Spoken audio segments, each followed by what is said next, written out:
Assalamualaikum warahmatullahi wabarakatuh. Jangan bosan-bosan ya, Mama Eji masih akan upload pau. Nah, ini paunya gebu. Gebu apa gebu? Gebu ya. Lembut banget dengan bentuk yang lebih berbeda lagi dari yang kemarin-kemarin. Ini ada dua macam ya, yang hijau dan yang ungu. Nih, untuk ide jualan ini top banget loh. Pasti bakal antri panjang yang membelinya. Karena ini bener-bener lembut dan caranya mudah banget. Oke ya, ikuti tutorialnya sampai selesai. Sebelumnya jangan lupa like, subscribe, nyalakan lonceng aktifnya, juga komentar. Nih langsung aja kita ke bahannya. Bisa kalian lihat pada layar dan kolom deskripsi. Mama Eji sambil memberikan keterangan. Di sini kita menggunakan tepung terigu protein rendah atau mereknya itu kunci biru biasanya ya. Atau kalian juga bisa gunakan tepung terigu serbaguna. Karena apa? Karena warnanya itu lebih putih. Tuh, jadi kita mengharapkan warna yang bersih. Juga teksturnya itu ringan, gak terlalu padat gitu ya. Kalau kita menggunakan protein tinggi itu cenderung katanya ya itu ada teksturnya lebih berat gitu. Nah, di sini Mama Eji menggunakan baking powder. Kalau yang kemarin-kemarin enggak. Jadi terserah kalian ya suka yang mana hasilnya. Untuk itu kalian juga harus coba pau-pau Mama Eji yang udah lalu. Dan di sini kita menggunakan air hangat karena tidak diuleni. Jadi kalau kita tidak menguleni atau tidak menggunakan mixer, sebaiknya gunakan air hangat loh ya, bukan panas. Itu membantu mempercepat kerja ragi atau fermentasinya. Tapi kalau kalian menggunakan mixer, itu sebaiknya menggunakan air suhu ruang atau air dingin. Agar adonannya itu justru tidak cepat terfermentasi, sementara belum kalis kan saat di mixer karena bersentuhan dengan alat-alat mixernya sendiri. Nah, adonan ini kita bagi dua. Yang satu beri pasta pandan secukupnya aja. Satu bagian yang udah istirahat tadi tetap warna putih ya. Waduh, ini maafkan Mama Eji lupa membalik kamera depannya, jadi seperti terlihat menggunakan tangan kiri. Lanjut. Ini kita campur dulu sampai merata, warnanya tuh udah tercampur seperti ini ya. Dan kita istirahatkan dulu 15 menit agar adonannya rileks, mudah dibentuk. Bersihkan dulu papan kerjanya. Apalagi ya keterangannya. Nah, ini ubi ungu. Untuk ubi ungunya kita remes-remes kasar aja. Sebenarnya Mama Eji menginginkan tekstur yang totol-totol. Ini tadi yang udah kita istirahatkan juga. Jadi kedua adonan ini tetap kita istirahatkan 15 menit. Kalau kalian merasa adonan ini terlalu lembab atau basah, bisa tambahkan sedikit dengan tepung terigu, kemudian dicampurkan kembali seperti ini ya. Jadi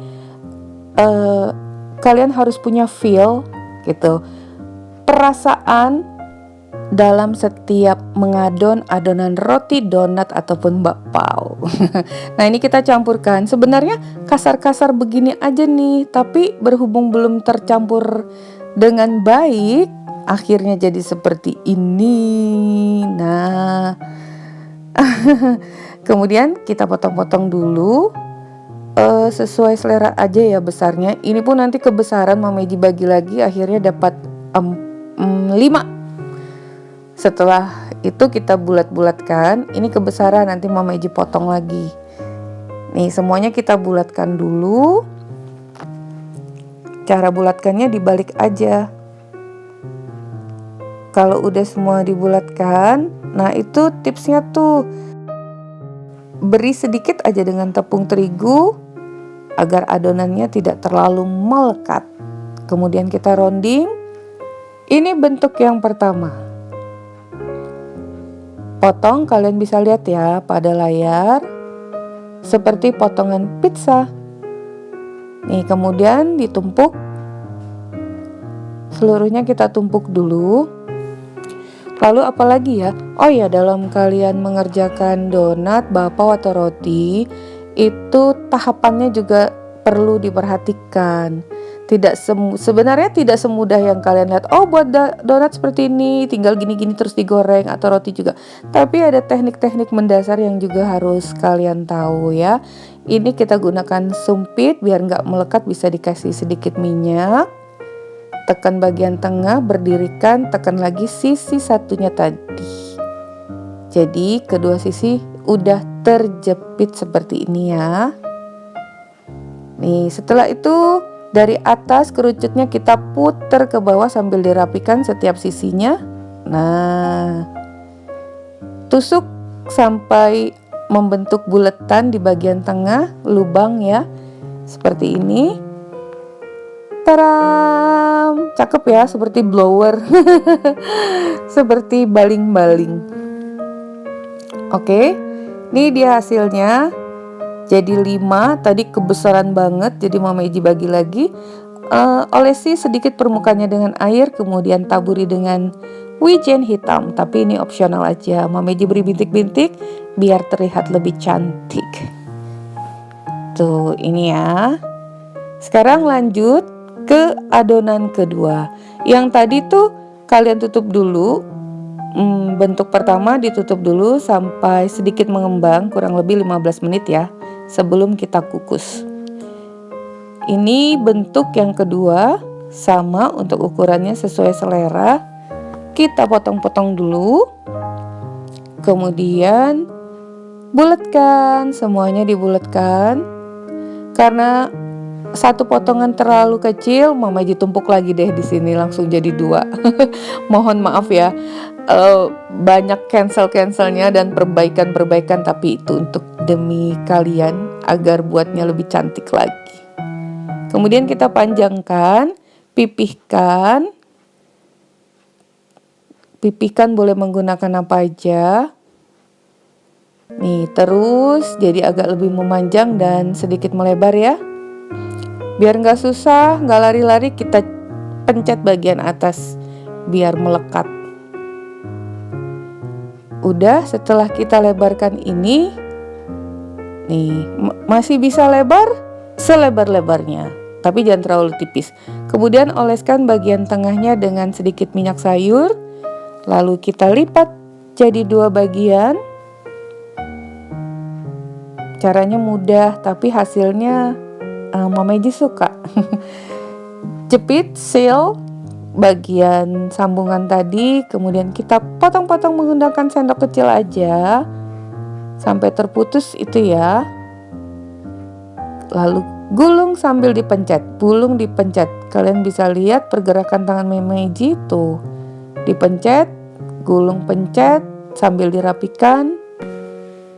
Gulung. Tuh seperti ini ya. Sambil kita rapi-rapikan dan tusuk bagian tengah dengan sumpit agar pada bagian dasarnya itu rata kembali. Seperti ini hasilnya. Nih, gampang banget. Lanjut lagi ya, yang kedua biar kalian lebih lancar membuatnya. Olesi bagian tengah dengan minyak, kemudian jadikan satu, pipihkan, potong-potong menggunakan sendok. Nah, seperti ini, dijepit lagi. Maaf ya, ini kameranya terbalik. Jadi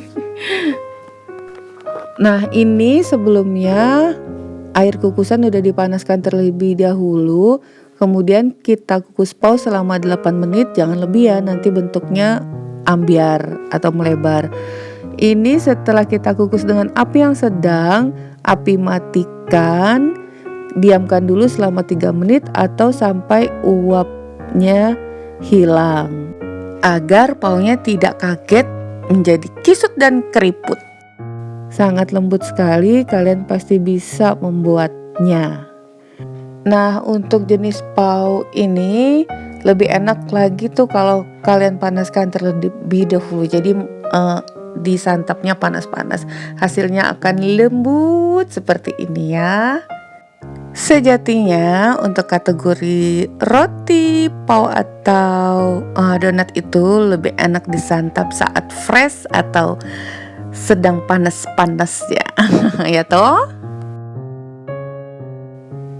Ini dia hasilnya, pau ubinya cantik melembung, dipenyet-penyet kembali ke bentuk semula. Sekarang kita lihat bagian dalamnya. Nah, udah terlihat kan betapa lembutnya pau ini. Oh ya, kalau paunya bersisa dan kalian masih ingin menikmati sampai 1-2 hari, itu bisa kalian letakkan di chiller aja. Tapi kalau masih nanti mau disimpan lama, simpan aja di freezer. Kalau ingin disantap tinggal dikukus kembali. Oke, semoga bermanfaat. Bertemu lagi di resep Mama Eji berikutnya. Thank you for being with me today. Assalamualaikum warahmatullahi wabarakatuh.